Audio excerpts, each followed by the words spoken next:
Harvard school of health sciences के doctor Lisa workman ने 9 साल के लिए 7,000 लोगों को ऑब्जर्व किया और उन्होंने अपनी इस ऑब्जर्वेशन में ये फाइंड आउट किया कि 3 गुना ज़्यादा उन लोगों की डेथ हुई किसी मेडिकल इलनेस से जिनके सोशल रिलेशनशिप्स अच्छे नहीं थे एज़ कम्पेयर टू उन लोगों के जिनके सोशल रिलेशनशिप्स अच्छे थे और जो लोग ईजिली फ्रेंड्स बना सकते थे। इस वीडियो में मैं आपको बताने जा रहा हूँ कि किस तरह आप फर्स्ट 90 सेकंड्स में किसी को अपनी तरफ अट्रैक्ट कर सकते हैं। सबसे पहले अगर हम बात करें बॉडी लैंग्वेज की तो इस बात का ध्यान रखिए कि फर्स्ट 90 सेकंड्स में आपकी body language open body language होनी चाहिए। आपकी body language close body language बिल्कुल भी नहीं होनी चाहिए। अच्छा, क्लोज बॉडी लैंग्वेज कुछ इस तरह होती है जब हम अपने आर्म्स को इस तरह क्रॉस करते हैं और ये इस चीज़ को इंडिकेट कर रही होती है कि आप इस वक्त एक डिफेंसिव मूड में हैं और आप बिल्कुल भी ओपन नहीं हैं। आप किसी दूसरे से इस वक्त बात करना पसंद नहीं कर रहे। जब आपकी बॉडी लैंग्वेज ओपन होती है यानी आपके हैंड्स जो हैं वो बिल्कुल एक जेंटल वे में होते हैं, आप फर्मली किसी दूसरे से बात कर रहे होते हैं, तो ये इस बात को इंडिकेट कर रहा होता है कि आप बहुत ओपन हैं, आप बहुत सिंसियर हैं और आप दूसरों से बात करना पसंद करते हैं। आपका सोशल कैपिटल बहुत अच्छा है। बॉडी लैंग्वेज में खाली आपका बॉडी पोस्चर नहीं आता बल्कि इसमें आपका आई कांटेक्ट भी आता है और आपके फेशियल एक्सप्रेशंस भी आते हैं। बात करें आई कांटेक्ट की तो जब भी आप किसी दूसरे से बात कर रहे हो तो उनकी आईज़ में देख के बात कीजिए।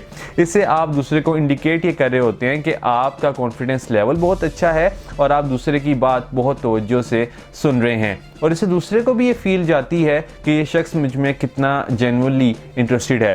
अच्छा, बात करें फेशियल एक्सप्रेशंस की तो फेशियल एक्सप्रेशंस आपके कुछ इस तरह होने चाहिए कि उस पर एक जेंटल सी स्माइल हो, बहुत ज़्यादा भी स्माइल ना हो, इस तरह भी ना लगे कि आप जैसे दूसरे शख्स का मजाक उड़ा रहे हैं। अब हमारी ओपन बॉडी लैंग्वेज हो गई, आई कॉन्टेक्ट हो गया और फेशियल एक्सप्रेशंस हो गए। अब सवाल ही पैदा होता है कि हमने इंट्रोड्यूस अपने आप को किस तरह करवाना है। तो फर्स्ट 90 सेकेंड्स में आपने अपने आप को कुछ इस तरह इंट्रोड्यूस करवाना है। फॉर एग्जाम्पल, जिस तरह अगर मैं इंट्रोड्यूस करवाऊँ तो मैं इस तरह करवाऊँगा कि अस्सलाम वालेकुम, I am Ali Ahmed Awan, what's your good name. अब आपके फेस पे एक जेंटल सी स्माइल होनी चाहिए और जब आपने अपना पहले नाम बताया तो जब दूसरा शख्स आपको अपना नाम बताएगा तो आपने दूसरे शख्स के नाम को रिपीट ज़रूर करना है ताकि दूसरे शख्स को ये फील जाए कि आपने उसके नाम को रजिस्टर कर लिया है, आपने उसके नाम को मेमोराइज कर लिया है। लेट्स सपोज दूसरा पर्सन कहता है कि उसका नाम उस्मान है तो आप कहिए कि Usman, nice to meet you Usman. वो डेल कार्नेगी कहते हैं ना कि एक इंसान के लिए सबसे खूबसूरत आवाज़ उसके नाम की आवाज़ होती है और जब एक इंसान लिखना स्टार्ट करता है तो वो ज़्यादातर अपना नाम लिखता है क्योंकि उसे अपना नाम बहुत पसंद होता है। तो दूसरे शख्स को उसके नाम से बुलाइए। इस बात का ख्याल रखिए कि किस तरह दूसरा शख्स अपने आप को प्रेजेंट कर रहा है और जिस तरह दूसरा शख्स अपने आप को प्रेजेंट कर रहा है आप भी बिल्कुल उसी तरह उसकी मिमिक्री करना स्टार्ट कर दीजिए, उसको कॉपी करना स्टार्ट कर दीजिए और आप उसको कॉपी करने से इजीली उसके दिल में जगह बना सकेंगे। अब मैं ये नहीं कह रहा कि आप एग्जैक्टली उसकी कॉपी करना स्टार्ट कर दीजिए सो दैट वो ऑफेंड हो जाए। मैं ये कह रहा हूँ कि आप अपनी बॉडी लैंग्वेज को, अपने बात करने की स्पीड को उसके बात करने की स्पीड के साथ इस तरह सिंक्रोनाइज कीजिए कि दूसरा बंदा कंफर्टेबल फील करे बात करते हुए। अगर आप बहुत ऊंचा बोल रहे हैं और दूसरा शख्स धीमा बोल रहा है तो ये सिंक्रोनाइजेशन अच्छी नहीं है।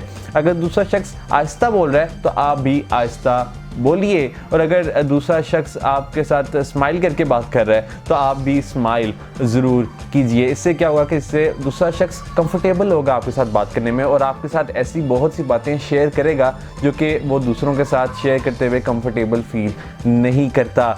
ये भी रिसर्च सामने आई है कि एक कंपनी का सीईओ मोस्ट लाइकली उस शख्स को हायर करेगा जो शख्स उस कंपनी के सीईओ की तरह दिखेगा, यानी उसकी ड्रेसिंग उस कंपनी के सीईओ की तरह होगी और वो बात भी उस कंपनी के सीईओ की तरह करेगा। फर्स्ट 90 सेकंड्स में आप इस बात का भी ख्याल रखिए कि आप दूसरे से ओपन एंडेड क्वेश्चंस करें ना कि क्लोज एंडेड क्वेश्चंस। अब ओपन एंडेड क्वेश्चंस क्या होते हैं? ओपन एंडेड क्वेश्चंस वो होते हैं जिसमें दूसरा शख्स अपनी इनपुट भी ऐड कर सके, यानी दूसरे शख्स कंफर्टेबल फील करे कि वो उसमें अपनी ओपिनियन भी दे सके।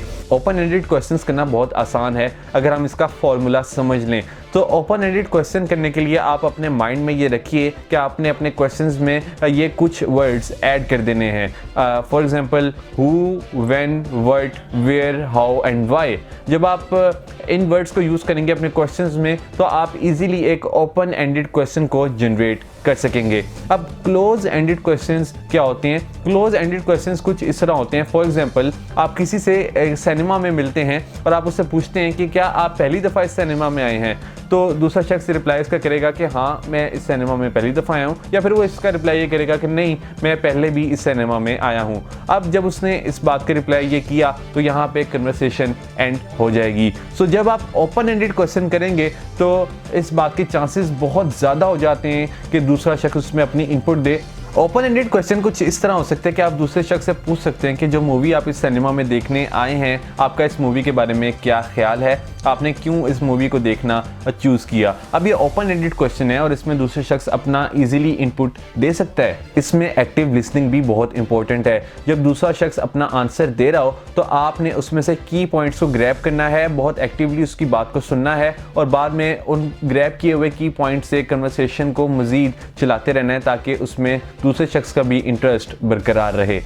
इस दुनिया में 3 तरह के लोग होते हैं जो कि 3 डिफरेंट स्टिमुलाई से इस दुनिया को परसीव कर रहे होते हैं। एक वो लोग होते हैं जो कि विजुअल स्टिमुलाई से इस दुनिया को परसीव कर रहे होते हैं, एक वो लोग होते हैं जो कि ऑडिटरी स्टिमुलाई से इस दुनिया को परसीव कर रहे होते हैं, एक वो लोग होते हैं जो कि काइनेस्थेटिक स्टिमुलाई से इस दुनिया को परसीव कर रहे होते हैं। अब जो विजुअल स्टिमुलाई से इस दुनिया को परसीव कर रहे होते हैं वो आप दूसरे शख्स में ये देखेंगे कि किस तरह दूसरे शख्स ने ड्रेसिंग की हुई है। अब ऑडिटरी स्टिमुलाई से जो लोग इस दुनिया को देख रहे होते हैं वो इस बात पर फोकस करेंगे कि दूसरे शख्स की जो टोन है बात करने की वो प्लेजेंट है या फिर नहीं। और किनेस्थेटिक स्टिमुलाई से जो इस दुनिया को परसीव कर रहे होते हैं लोग, वो इस बात पर फोकस करेंगे कि दूसरे शख्स की बात करने की टोन उनके बात करने की टोन के साथ सिंक्रोनाइज कर रही है कि नहीं। अब इस बात का पता कैसे लगे कि दूसरा शख्स किस कम्युनिकेशन स्टाइल से बात कर रहा है? आपने उसकी आइज़ में देखना है, आपने उसकी बात के ऊपर फोकस करना है और आपको इजीली अंदाज़ा हो जाएगा उसके बात करने के अंदाज से, उसके चॉइस ऑफ वर्ड से कि वो किस तरह इस दुनिया को परसीव कर रहा होता है। इन तमाम टिप्स पर अमल करके आप बहुत इजीली अपना सोशल कैपिटल इंक्रीज़ कर सकेंगे और आप फर्स्ट 90 सेकंड्स में कामयाब हो जाएंगे एक ऐसा इंप्रेशन क्रिएट करने में जिससे कि दूसरा आपकी तरफ बहुत इजीली अट्रैक्ट होगा। ये तमाम चीज़ें मैंने आपके साथ निकोलस की book how to make people like you in 90 seconds और लेस से शेयर की हैं। ये एक बहुत शानदार बुक है, आप भी इस बुक को ज़रूर पढ़िएगा। Thank you so much.